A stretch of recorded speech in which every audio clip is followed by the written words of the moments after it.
UPI തകർക്കാൻ സംഘടിതമായ നീക്കം നടത്തുന്നു പറഞ്ഞാൽ ശരിയാവും? UPI എന്ന് പറഞ്ഞാൽ ആളുകൾക്ക് പെട്ടെന്ന് മനസ്സിലാവത്തില്ല. ഗൂഗിൾ പേ വഴി അല്ലെങ്കിൽ ഫോൺ പേ വഴി പൈസ അയച്ച് സാധനങ്ങൾ വാങ്ങുകയും ഇടപാടുകൾ നടത്തുകയും ചെയ്യുന്ന ഒരു സംവിധാനമാണ് നമ്മൾ കുറച്ച് കാലമായി നമ്മുടെ രാജ്യത്തുള്ളത്. ഡിജിറ്റൽ സംവിധാനം വലിയ സൗകര്യമാണ്. ആർക്കും പൈസ കൊണ്ട് നടക്കേണ്ട, പോക്കറ്റടി കുറഞ്ഞു, വളരെ ഈസിയാണ്. ഒരാൾക്ക് ഏത് ഭാഗത്തുള്ള ഒരാൾക്കും നമുക്ക് പണം അയച്ചു കൊടുക്കാം, നിമിഷം ബാങ്കിൽ പോകണ്ട. ഇപ്പോൾ അമേരിക്ക ഉൾപ്പെടെ ഉള്ള രാജ്യങ്ങൾ, ലോകത്തിലെ മിക്കവാറും യൂറോപ്യൻ യൂണിയനിലെ രാജ്യങ്ങൾ, ഗൾഫ് രാജ്യങ്ങളിലൊക്കെ UPI സംവിധാനം ചിലയിടത്തൊക്കെ വന്നു കഴിഞ്ഞു, വ്യാപകമാക്കാൻ പോവാം. അപ്പം ഗൾഫിൽ നിന്നൊക്കെ ആളുകൾക്ക് നാട്ടിലേക്ക് പണം അയക്കാൻ ബാങ്കിൽ പോയി നെഫ്റ്റ് ചെയ്തല്ലേ, RTGS നെഫ്റ്റ് വഴിയൊക്കെ ട്രാൻസ്ഫർ ചെയ്യുന്ന, അത് ചെയ്താൽ അപ്പം തന്നെ കിട്ടത്തില്ല, മണിക്കൂറുകൾ കാത്തിരിക്കണം. ഇതൊന്നും വേണ്ട, ഫോൺ എടുത്തിട്ട് നേരെ GPay ചെയ്താൽ അല്ലെങ്കിൽ ഫോൺ പേ ചെയ്താൽ പണം അപ്പം തന്നെ കിട്ടും. ഈ സംവിധാനം കൊണ്ടും ഇത് വരുമ്പോൾ അതിശക്തമായ എതിർപ്പുണ്ടായിരുന്നു. ഇതൊക്കെ 2016 നവംബർ 8 നടന്ന ചരിത്രപരമായ പ്രഖ്യാപനത്തിന് ശേഷമാണ്. അതാണല്ലോ പ്രധാനമന്ത്രി നോട്ട് നിരോധനം, 500 രൂപയുടെയും 1000 രൂപയുടെയും നോട്ടുകൾ നിരോധിച്ചത്. അതിനുശേഷം ഉണ്ടായിട്ടുള്ള കൂടുതൽ സൗകര്യപ്രദമായ ഒരു മാറ്റമാണ്. നമ്മൾക്ക് ATM പോയി പൈസ എടുത്തിട്ട് എത്ര കാലമായി അല്ലേ, ഒരു ബാങ്കിൽ പോയിട്ട് എത്ര കാലമായി. ഇപ്പോൾ ഈ ഡിജിറ്റൽ ട്രാൻസാക്ഷൻ വരുന്നു, ഡിജിറ്റലൈസ് ചെയ്യാൻ പോവാണ് എന്ന് പ്രധാനമന്ത്രി നരേന്ദ്രമോദി പറഞ്ഞപ്പോൾ ആരൊക്കെയാണ് കളിയാക്കിയത്? ചിദംബരം, മുൻ ധനകാര്യമന്ത്രി ചിദംബരം, കേരളത്തിലെ കയറുവരി ശാസ്ത്രജ്ഞനായ ഡോക്ടർ തോമസ് ഐസക്കിന്റെ വീഡിയോ ഇപ്പോഴും വിഖ്യാതം. പിന്നെ മോദി ഇങ്ങനെയൊക്കെ പറഞ്ഞാൽ മതി, വഴിയിൽ കരിക്ക് വിൽക്കുന്നവനും മീൻ വിൽക്കുന്നവനും ഒക്കെ ഡിജിറ്റൽ ട്രാൻസാക്ഷൻ നടത്താൻ പോവുകയല്ലേ എന്ന് ചോദിച്ച ആ നിമിഷം ഓർത്ത് തോമസ് ഐസക്ക് ഇപ്പോൾ ഖേദിക്കുന്നുണ്ടാവും. കാരണം തോമസ് ഐസക്കും ഇപ്പോൾ GPay വഴിയായിരിക്കും കാര്യങ്ങൾ ചെയ്യുന്നത്. അപ്പോൾ GPay വളരെ പോപ്പുലറായി. സിനൊരു കണക്കറിയോ, ഈ ജൂൺ മാസം, ഇത് ജൂലൈ പകുതിയായി അല്ലേ, 20 ജൂൺ മാസത്തിൽ ഇന്ത്യയിൽ ഡിജിറ്റൽ ട്രാൻസാക്ഷൻ അല്ലെങ്കിൽ UPI വഴി നടന്ന ഇടപാടുകൾ എത്രയാണെന്നറിയോ? 1839.5 കോടി ഇടപാടുകൾ. 1800. ഇന്ത്യയിലെ ജനസംഖ്യ 148 ഉള്ളൂ. 1839.5 കോടി ഇടപാടുകൾ നടന്നു കഴിഞ്ഞു, GPay വഴി നടന്നിട്ടുണ്ട് ഒറ്റ മാസം. എത്ര രൂപയാണ് ട്രാൻസാക്ഷൻ ജൂണിൽ UPI വഴി ഡിജിറ്റൽ ട്രാൻസാക്ഷൻ വഴി കൈമാറിയത് അല്ലെങ്കിൽ ഇടപാടുകൾ നടന്നറിയോ? 24.3 ലക്ഷം കോടി രൂപ. ഇങ്ങനെ ആളുകൾ ഫോൺ എടുത്ത് സ്കാൻ ചെയ്ത് കഴിഞ്ഞ ജൂൺ മാസത്തിൽ നടത്തിയ ഈ സാമ്പത്തിക ഇടപാടുകൾ 24.3 ലക്ഷം കോടി രൂപയാണ്. എന്ന് പറഞ്ഞാൽ നമ്മുടെ ഈ ട്രാൻസാക്ഷൻ്റെ സിംഹഭാഗവും ഇപ്പോൾ നടക്കുന്നത് UPI വഴിയാണ്. അപ്പോൾ ഇത് UPI വളരെ പോപ്പുലറായപ്പോൾ അതിനൊരു ദോഷഫലം ചില ആളുകളെ ബുദ്ധിമുട്ടിക്കുന്നുണ്ട്. കാരണം എല്ലാ പൈസയും കണക്കുണ്ട്, കണക്കില്ലാത്ത പൈസയില്ല. ഓരോ പൈസയുടെയും കണക്ക് നോക്കുന്നുണ്ട്. കണക്കില്ലാത്ത പണം ഇടപാടുകൾ അവസാനിച്ചു എന്ന് പറയാം അല്ലേ? അതെ, പൂർണ്ണമായിട്ട് അവസാനിച്ചിട്ടില്ല, എന്നാലും കണക്കിൽ വന്നു കഴിഞ്ഞപ്പോഴത്തേക്ക് ചിലർക്ക് ബുദ്ധിമുട്ടാണ്. ഇപ്പോൾ UPIക്കെതിരെയുള്ള സമരം ഔദ്യോഗികമായി ആരംഭിച്ചിരിക്കുന്നത് കർണാടകയിൽ ചെറുകിട കച്ചവടക്കാരുൾപ്പെടെ ബോർഡ് വെച്ചിരിക്കുക, സംഘടിതമായി തീരുമാനം ബോർഡ് വയ്ക്കുക, നോ UPI ഓൺലി കാഷ്. അങ്ങനെ വെക്കുന്നു, ആരംഭിച്ചു കഴിഞ്ഞു. സമരം ആരംഭിച്ച് കടകളുടെ വാതുക്കൽ ഫ്ലക്സ് ബോർഡ് വെച്ചിരിക്കുകയാണ്. UPI ഇടപാട് സ്വീകരിക്കത്തില്ല. എനിക്കൊരു അനുഭവം ഉണ്ട്. കഴിഞ്ഞ ദിവസം ഞാൻ റാപ്പിഡോ എന്ന് പറഞ്ഞൊരു ആപ്പിൽ ഒരു ഓട്ടോ വിളിച്ചിട്ട് വീട്ടിലേക്ക് പോവാണ്. അവിടെ എത്തിയപ്പോഴത്തേക്ക് ഓട്ടോക്കാരൻ കൊണ്ട് പറയുകയാണെ 5 രൂപ കൂടുതൽ തരണം.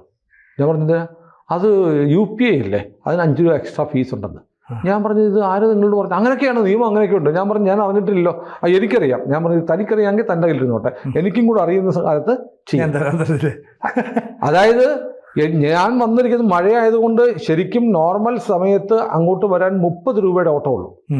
എൻ്റെ വീടിനടുത്തുള്ള ഒരു മോളിൽ നിന്ന് വീട്ടിലേക്ക് 1 കിലോമീറ്ററും 10 മീറ്ററുമാണ്. അതായത് 1010 മീറ്ററാണുള്ളത്. 1010 മീറ്റർ വരാൻ 30 രൂപ കൊടുത്താൽ മതി. ഇയാൾ 70 രൂപയാണ് എൻ്റെ അടുത്ത് ചാർജ് ചെയ്തത്. അതുകൂടാതെ 5 രൂപ എക്സ്ട്രാ തരണം പറഞ്ഞു. 70 രൂപ ഇയാൾ ചാർജ് ചെയ്തതല്ല, റാപ്പിഡോ ആപ്പ് കാണിച്ചതാണ്. കാരണം മഴയുള്ള സമയത്ത് ഈ സർജ് എന്ന് പറഞ്ഞ് ഇവർ റേറ്റ് കൂട്ടുമല്ലോ. അപ്പം അത് അല്ലെങ്കിൽ ഞാൻ നടന്നു വരുമായിരുന്നു ആ ദൂരം. 1 കിലോമീറ്റർ നടക്കാൻ എന്ത് നേരം വേണം? നമുക്ക് 10 മിനിറ്റിനുള്ളിൽ നമ്മൾ വീടെത്തും.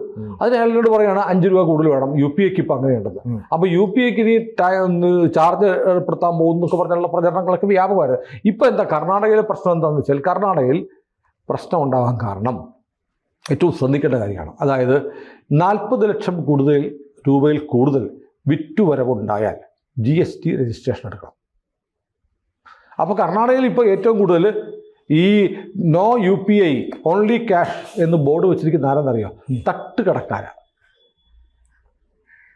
സംഭവം മനസ്സിലായോ? സ്വന്തമായിട്ട് ഷോപ്പൊന്നും ഇല്ല, ചെറിയ തട്ടുകട. നമ്മുടെ നാട്ടിലുള്ള സർബത്ത് വിൽക്കുന്ന കടകൾ, പരിപ്പോട വിൽക്കുന്ന കടകൾ, ഇങ്ങനെ തട്ടുകടകൾ, ചെറിയ കടകൾ, അവരെല്ലാം വെച്ചിരിക്കുകയാണ് ക്യാഷ് മാത്രമേ എടുക്കത്തുള്ളൂ, UPI എടുക്കുകയില്ല. കാരണം എന്താണ്?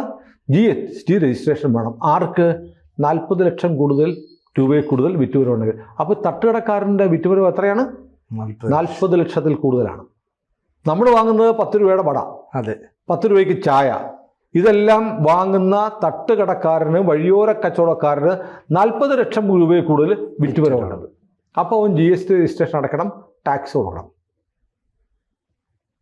അപ്പോൾ നമ്മൾ കരുതുന്ന ഈ വഴിയോരത്തെ കച്ചവടക്കാരിൽ പലരും വെറും പാവങ്ങളാണെന്ന് കരുതുന്നത് തെറ്റാണ്. അവർക്ക് വർഷം 40 ലക്ഷത്തിലേറെ വിറ്റുവരവുള്ളവരാണ്. അപ്പോൾ കഴിഞ്ഞ ദിവസം ഒരാൾ വന്നു, ട്രെയിനിലൊക്കെ വട വിൽക്കുന്നവരല്ലേ, വട വിൽക്കാൻ വരുന്ന ഒരാൾക്ക് ഒരു കേരളത്തിലെ ഒരു പ്രധാനപ്പെട്ട നഗരത്തിൽ 4 വീടുകളുണ്ട്. 4 വീടുകൾ പുള്ളി വാടകയ്ക്ക് കൊടുത്തിരിക്കുകയാണ്, പുള്ളിയുടെ സ്വന്തം വീട് കൂടാതെ. കച്ചവടം എന്താണ്? വട വിൽപ്പന.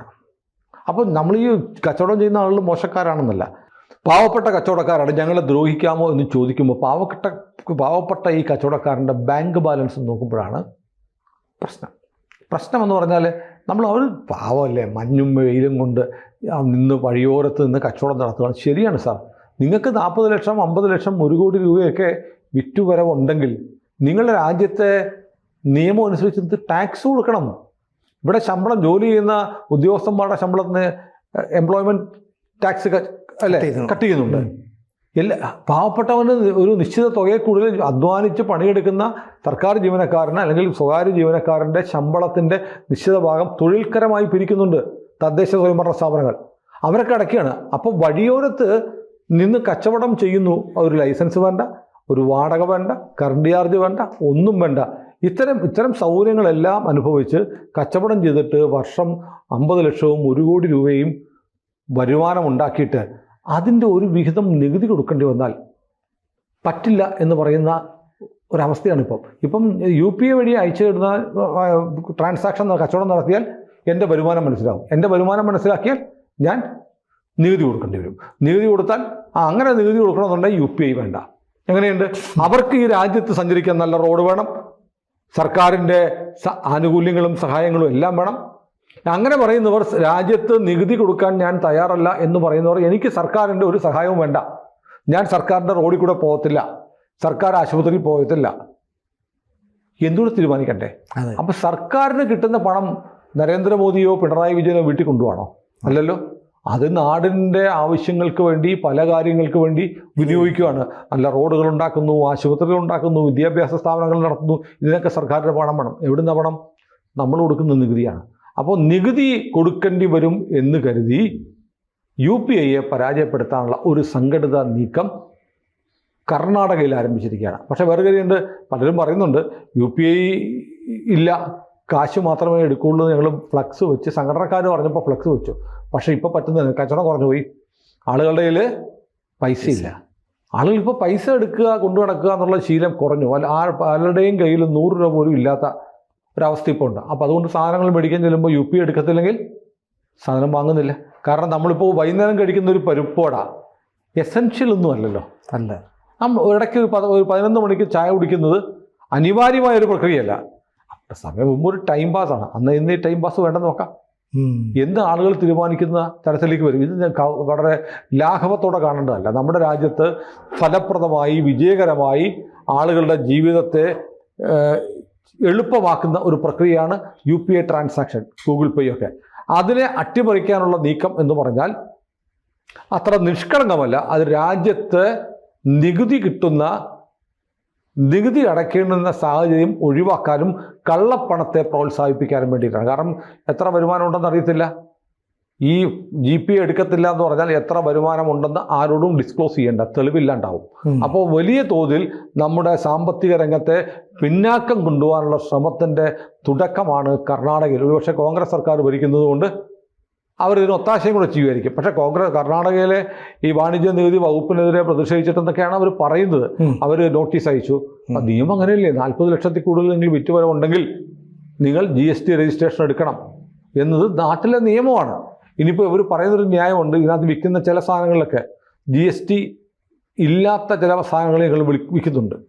അപ്പോൾ അപ്പോൾ അതുകൂടെ ചേർത്തിട്ടാണ് ഈ 40 ലക്ഷം രൂപ ഞങ്ങൾക്ക് വരുന്നൊരു വാദം അവർ ഉന്നയിക്കുന്നുണ്ട്. ഏതായാലും ഈ UPI എന്ന് പറയുന്ന ഗൂഗിൾ പേ അല്ലെങ്കിൽ ഫോൺ പേ, പേടിഎം, ആമസോൺ ഒക്കെ ഉപയോഗിച്ച് നടത്തുന്ന ട്രാൻസാക്ഷൻ ഇഷ്ടപ്പെടാത്ത ഒരു വിഭാഗം ആളുകൾ നമ്മുടെ നാട്ടിലുണ്ട്. കാരണം എന്താ?